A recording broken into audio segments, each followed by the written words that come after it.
నమస్తే, welcome to India next.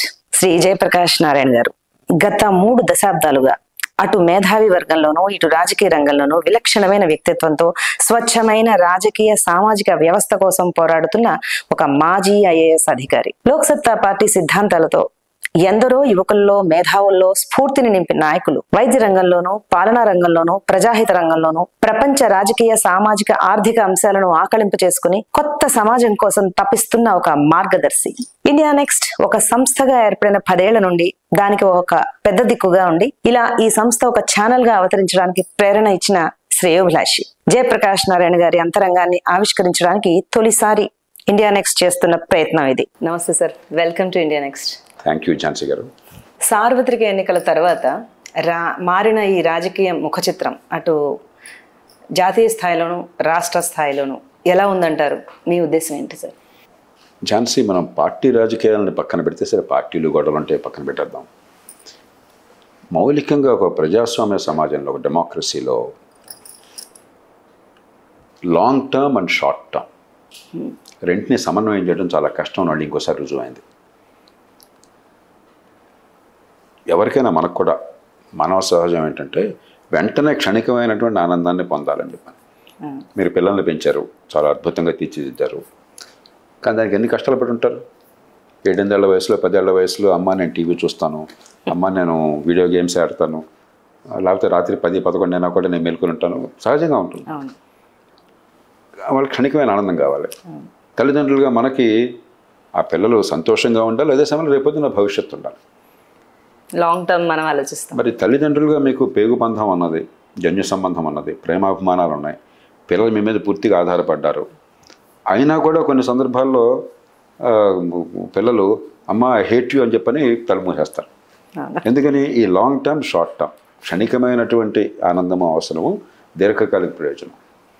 అలాంటిది ప్రజాస్వామ్యంలో ముక్కుమొహం తెలియని వాళ్ళం లక్షల మందిని కోట్ల మందిని ఉన్నాం. ఈ ప్రభుత్వానికి ప్రజలకి మధ్య జన్యు సంబంధం లేదు, ప్రేమానుబంధాలు ఉండాల్సిన అవసరం లేదు. మనం ఏదో నచ్చిన వాళ్ళు ఎన్నుకున్నాము, వాడు వచ్చారు అక్కడ కూర్చున్నాడు, అంతే కదా. కాబట్టి ఈ తాత్కాలికమైన ప్రయోజనము, దీర్ఘకాలికమైనటువంటి భవిష్యత్తు రెంటిని సమన్వయం చేయడం ఎంత కష్టమో ఈ ఎన్నికల్లో ప్రస్ఫుటంగా రుజువైంది మనకి. మనం అంతసేపటికి కులాల చుట్టూ తిప్పుతున్నాం రాజకీయాన్ని, లేకపోతే మతాల చుట్టూ, మరో రకంగా వ్యక్తుల చుట్టూ కాదు. మౌలికమైనటువంటి సమస్య భారతదేశంలో ఇవాళ స్వల్పకాలిక ప్రయోజనాలను ఆశిస్తున్న ప్రజలు దీర్ఘకాలిక ప్రయోజనం కోసం పాటుపడితే కలిగే కష్టాలు నష్టాలు. దీని నుంచి పాఠం నేర్చుకోవాల్సింది ఏంటంటే స్వల్పకాలిక ప్రయోజనం లేకుండా, ఈ సంక్షేమం లేకుండా మన ప్రజాస్వామ్యం నడవదు. ప్రజలు ఒప్పుకోరు. మీకు ఇష్టమా కష్టమా పక్కన పెట్టండి. ఆ నేపథ్యంలో మనకి 2 పరిష్కారాలు ఉన్నాయి. ఒకటి, ఈ షార్ట్ టర్మ్ని లాంగ్ టర్మ్తో సమన్వయం చేయటం ఎట్లా. తాత్కాలిక ప్రయోజనం కోసమే అన్ని తాకట్టు పెట్టి పిల్లల భవిష్యత్తు నాశనం చేయడం కాకుండా రేపటి భవిష్యత్ నిర్మాణము ఈవేళ అవసరాలు కొంత తీర్చడం నుండి సమన్వయం చేయటం ఎట్లా, ఇది నెంబర్ 1 ప్రయారిటీ. అది నేర్చుకోవాలి ఒక దేశంగా. ఇంకా మనం తంటాల్లో ఉన్నాం. ఆంధ్రప్రదేశ్ చూస్తే, తెలంగాణ చూస్తే, ఇతర రాష్ట్రాలు ఇవాడు ఇప్పుడే పొద్దున ఎక్కడ చూసినట్టు పంజాబ్లోనే కూడా జీతాలు ఇవ్వడం ఆపేశారో కష్టంగా ఉందని చెప్పాను. ఒకటే చాలా రాష్ట్రాలు అట్లా ఉన్నాయి. అదే సతమతం అవుతున్నాం. రెండోది, దీర్ఘకాలంలో ఈ ప్రజలకి కేవలం షార్ట్ టర్మ్ కోసం ఆశించకుండా లాంగ్ టర్మ్ కోసం ప్రజలు ఓటేయడానికి సిద్ధపడాలంటే మనం ఏం చేయాలి? దాని మీద రాజకీయం దృష్టి పెట్టాలి. కాబట్టి నాకు దీని నుంచి గత 4-5 ఏళ్ల నుంచి నాకు అనిపిస్తుంది మన ఎన్నికలు ఆ భావాన్ని పూర్తిగా మరింత బలపరిచినాయి. బహుశా 10-15 ఏళ్ల పాటు ఈ దేశానికి గండం ఉన్నది. నేను చాలా ఆశావాదిని. నా అంత ఆశావాదులు ఈ దేశంలో చాలా కొద్ది మంది ఉంటారు. ఎటువంటి గండం అంటారు? ఎటువైపు నుంచి అంటారు? ఈ దేశంలో ఆర్థిక అభివృద్ధికి మెజారిటీ లేదు. ఇంకా నిరుపేదలు, అక్షరజ్ఞానం, నైపుణ్యం, స్కిల్స్ లేని వాళ్ళు అత్యధికులు ఉన్నారు ఈ దేశంలో. రెండోది, నా బతుకు బాగుపడుతుందన్న విశ్వాసం ఈ దేశంలో చాలామంది కలగట్ల ప్రభుత్వాల వైఫల్యం వల్ల. మంచి విద్య లేకపోవటం, మంచి ఆరోగ్యం అందకపోవటం, మౌలిక సదుపాయాలు లేకపోవటం, బ్రెయిన్ డ్రైన్ అని మ్యాక్సిమం ఐఐటియన్స్ అందరూ విదేశాలకు వెళ్ళిపోవడం. అది కొంతమంది. ఇది తల్లిదండ్రులు బాగా పట్టించుకుని పిల్లలకు బాగా ప్రతిభ ఉండి అదృష్టం ఉన్న అవకాశం ఉన్నవాళ్ళు కొంతమందికి. కానీ 180 మందికి పనికిమాలిన చదువు, నైపుణ్యం లేని చదువు, ఎందుకు కొరగానటువంటి చదువు, సమాజానికి ఉపయోగపడిన చదువు, మన ఉపాధి ఎట్లా వస్తుంది? కాబట్టి ఈ లాంగ్ టర్మ్ని షార్ట్ టర్మ్తో సమన్వయం చేయడం కోసం చెప్పిన ఆర్థిక విధానాలు ఏ రకంగా మనం బ్యాలెన్స్ చేయాలి, లేకపోతే ఆర్థిక సంక్షోభం చాలా రాష్ట్రాల్లో వచ్చే ప్రమాదం కనిపిస్తుంది.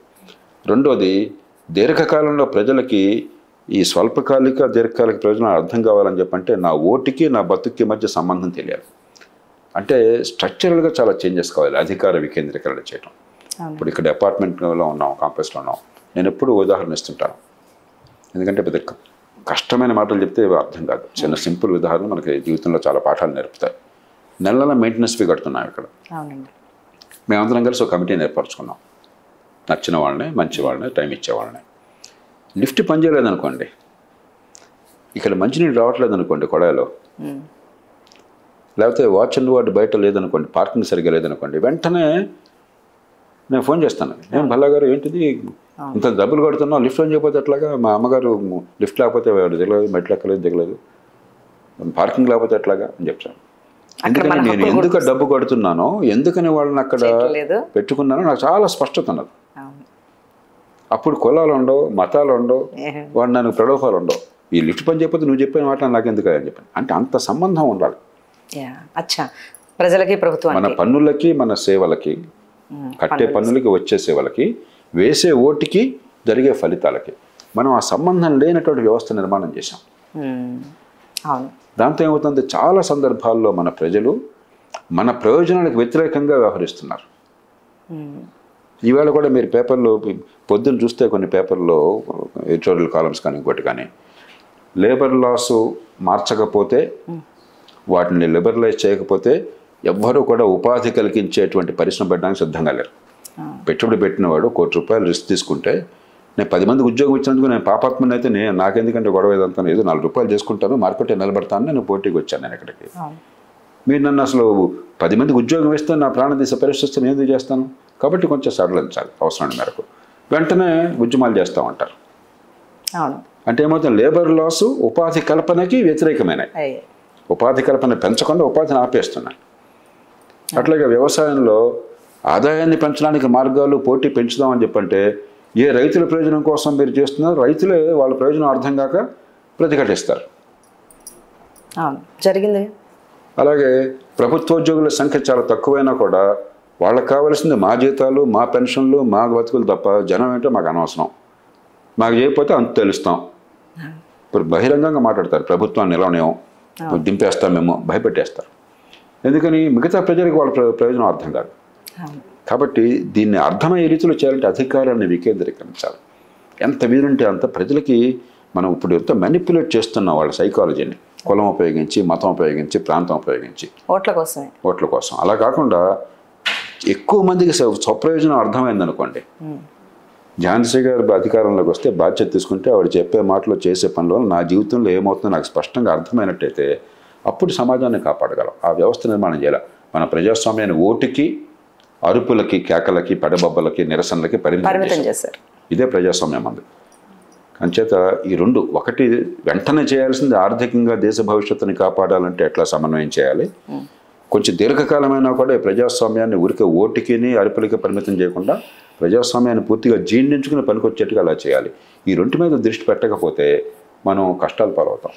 మీరన్న మాట వింటే నాకు గుర్తొస్తుంది, పశ్చిమ బెంగాల్లో మొన్న జరిగిన దీనికి నిరసనగా, దారుణమైన పని, దానికి నిరసనగా కొంతమంది పవన్ కళ్యాణ్ని డైరెక్ట్గా కలిసి, సార్ మాకు ఫ్రీ బీస్ వద్దు, ఏమీ వద్దు, మాకు భద్రత కల్పించండి అని అడుగుతున్నారు కదా. అంటే ప్రజల్లో ఏమైనా మార్పు వస్తుందో, లేదా ఏమైనా ఒక ఇన్సిడెంట్ అది తాత్కాలికం అంటారు? చిన్న చిన్న ఉదాహరణలు. కానీ ఏమవుతుందంటే దానికి ఒక స్ట్రక్చర్, ఒక మేధోపరమైనటువంటి చర్చ, లోతైన అవగాహన, నిజమైన దీర్ఘకాలిక ప్రయోజనాలతో ఉద్యమ నిర్మాణం, రాజకీయంగా ఏజెండా కాకపోయినట్టయితే ఈ న్యూస్ సైకిల్ 2 రోజులు అలా ఒక రకంగా ఉంటుంది, ఎల్లుండి ఇంకోటి వస్తుంది, ఇది అయిపోయింది, ప్రతిరోజు పరగడిపే. ఏం జరిగింది అని కూడా ఎవరు గుర్తుపెట్టారు. ఎగ్జాక్ట్లీ. ఇప్పుడు ఇలాంటి సంఘటనలు గతంలో జరిగినాయి, చాలా జరిగాయి. మరి ఎందుకని మనకు కావాల్సిన మార్పుని ఇంకా తీసుకురాలేదు? మనం ప్రతిసారి ఒక కమిటీ ఏర్పాటు చేసాం. నా మిత్రుడే జేఎస్ వర్మ గారు, మాజీ ప్రధాన న్యాయమూర్తి, నిఖార్సైన నిజాయితీ పరుడైన, ఇప్పుడు లేరు, చనిపోయి నాకు ఆప్తమిత్రుడు ఆయన. మరి ఆయనతో కమిటీ ఏర్పాటు చేసిన జాతీయ స్థాయిలో ప్రభుత్వం మరి కొన్ని లక్షల మంది సూచనలు ఇచ్చారు, కొన్ని చట్టాలు చేశారు. కానీ అయిపోయి మారిందా అంటే నేరాలన్నీ పూర్తిగా ఆగిపోతాయి నేను అంటలా, కానీ మౌలికంగా పరిస్థితి మారలా. అంచేత ఖచ్చితంగా ప్రజల స్పందన అవసరమే, కానీ స్పందనని సరైన మార్గం పట్టించకపోతే దీర్ఘకాలంగా కనుక నివురుగొప్పిన నిప్పులాగా ఉండాలి. తాటాకు మంట మనకు చాలా తేలిక మన దేశంలో, మనకు అన్ని తాటాకు మంటలు, మనకు కావాల్సిన తాటాకు మంటలు కాదు, నివురుగొప్పిన నిప్పు ఉండాలి, సెగ పోకూడదు. ఆ మార్పును తీసుకురావాలి. మనం ఇంకా ఆ స్థాయికి ఎదగట్లేదు. త్వరలోనే ఎదుగుతుందని మీలాంటి వాళ్ళు ముందుకు రావాలి సార్, లోక్సత్తా ఉండుంటే. అందుకని ఇది ఇప్పుడు ఒకళ్ళిద్దరు కానీ కాదు, మన సమాజంలో మౌలిక మార్పు అంటే ముందు ఇక్కడ కావాలి. ఆలోచన, స్పష్టమైన ఆలోచన, తార్కికమైనది, వాస్తవాల ఆధారంగా. రెండోది సంఘటితంగా ప్రయత్నం చేయటం. మూడోది రాజకీయాన్ని మలచటం. నాలుగోది స్వపరిపాలనని అర్థం చేసుకుని దాన్ని ఉపయోగించుకోగలటం. ఇది రావాలంటే ముందు విద్యా రంగంలో మార్పు రావాలి. అందుకని మనకు బహుముఖ, ఇప్పుడు మీరు విద్య అన్నారు, ఇప్పుడు ఈ రోజుల్లో నా టైము రోజుకి సగం టైము పాఠశాల విద్యలో ప్రమాణాలు పెంచడం ఎట్లాగా. ఇవాళ పొద్దున కూడా నాకు పొద్దున్న 9:30 నుంచి గంటన్నర సేపు దానిలోనే జూమ్ మీటింగ్లో ఉన్నాం. అంచేత ఈ దేశంలో ఒకటి కాదు చాలా ఉన్నాయి, కానీ అన్ని పరిష్కారాలకు అనువైనవి, అసాధ్యమైనవి కాదు. విద్య తీసుకుంటే ప్రపంచంలో భారతదేశంలో ఉన్నంత చండాలంగా మరే పెద్ద దేశంలోనూ విద్య లేదు. మన ఐఐటి వాళ్ళని చూసి అమెరికాలో మైక్రోసాఫ్ట్లోనో లేకపోతే గూగుల్లోనో ఉన్నటువంటి మన ఉన్నతస్థాయిలో ఉన్న వాళ్ళని చూసి గొప్ప గర్వపడుతున్నాము. 180 మందికి డిగ్రీ కాగితాలు తప్ప పొట్టగొస్తే అక్షరం మొక్క రాదు. వాడు తప్పేం లేదు, వాడు ఏ పాపం నష్టపోతున్నారు. ఇంజనీరింగ్ ఉంది, 180 మందికి ఇంజనీరింగ్ లేదు, డిగ్రీ కాగితం ఉంది. మెకానికల్ ఇంజనీరింగ్ చేస్తాడు, నాన్న స్కూటర్ ఇంట్లో ఉంది కొంచెం చూడే బాగా పనిచేయట్లేదు అని చెప్పంటే మెకానిక్ దగ్గర తీసుకుపోతాడు. మెకానిక్ ఎవడు? చదువులేని వాడు, స్కిల్స్ లోట్.